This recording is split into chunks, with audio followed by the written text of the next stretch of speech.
Hi everyone, my name is Pipit. I am an Astro 3D PhD student studying galaxy formation.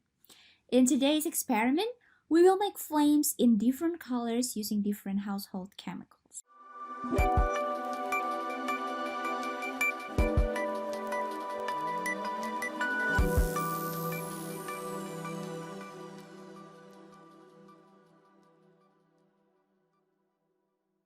The atom is the building block of all matter.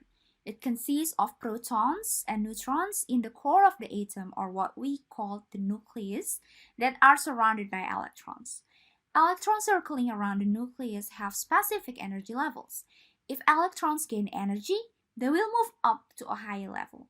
If they lose energy in the form of heat or light, they will move to a low level. The light emitted will have an energy equal to the difference between the initial energy state and the lower energy state.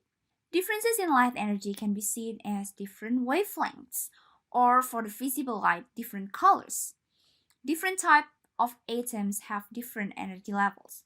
Therefore, they emit lights in different colors when the electrons lose energy. We astronomers use this knowledge to identify the atomic composition of distant stars that build up the galaxies. Stars with heavier elements will have a redder color compared to those consisting of pure hydrogen, the lightest element in nature. Colors in a firework are also made the same way, by burning various metal compounds with different atomic composition. Today, we will try to make flames in rainbow colors using a variety of household chemicals. For this experiment, we will need these assorted household chemicals. See the full list in the video description below. A long-handled lighter, tea light candle holders by removing the wax from candles, a metal tray to place on the flame to smother it out. You can find all these materials at the supermarket. However, we are using flames and mixing chemicals, so it is best to wear gloves and eye protection, and children must have adult supervision. We'll first test the methylated spirits to see what colors appear. This is what we will mix with the other non-flammable chemical. As you can see, the flames of methylated spirits are mostly blue with some yellow towards the top. We need to compare each chemical to this reference. We can also test the isopropyl alcohol on its own, as this can instead be used as the base lighter fluid. We can see a nice flame as well, however it isn't as big, so we will continue to use the methylated spirits for this test. Now, by mixing in borax and lighting it, we can still see some of the natural color of the methylated spirits, but we can also see the flame now has a green tinge to it, especially around the top. Then we mix methylated spirits with table salt or sodium chloride, which gives the flame a solid yellow color. Next, we have damp reed. This causes a slightly orange color to appear, but it isn't as obvious.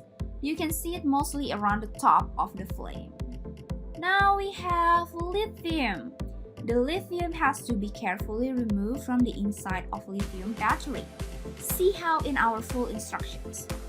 This takes a while to mix with the methylated spirits, but when it burns, it causes a brilliant pink.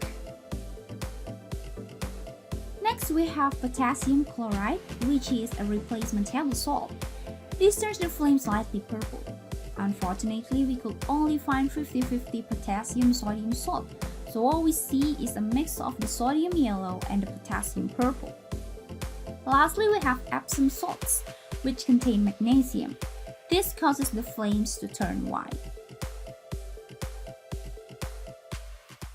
Distant galaxies contain millions and billions of stars with different atomic composition, or what we define as metallicities. They also consist of dust grains that emit light at very low energy. We astronomers figure out the amount of stars and dust in galaxies by analyzing their colors. In this experiment, we know that by using different ingredients, we can make different colored flames. So, if we have a mixture of ingredients and we light it, we can guess what are the ingredients in the mixture by only observing the colors of the flames. It is the same way that astronomers deduce the metallicity of stars in distant galaxies by seeing the distribution of colors emitted by the galaxies, or the term of that is the spectral energy distribution, which is the focus of my study.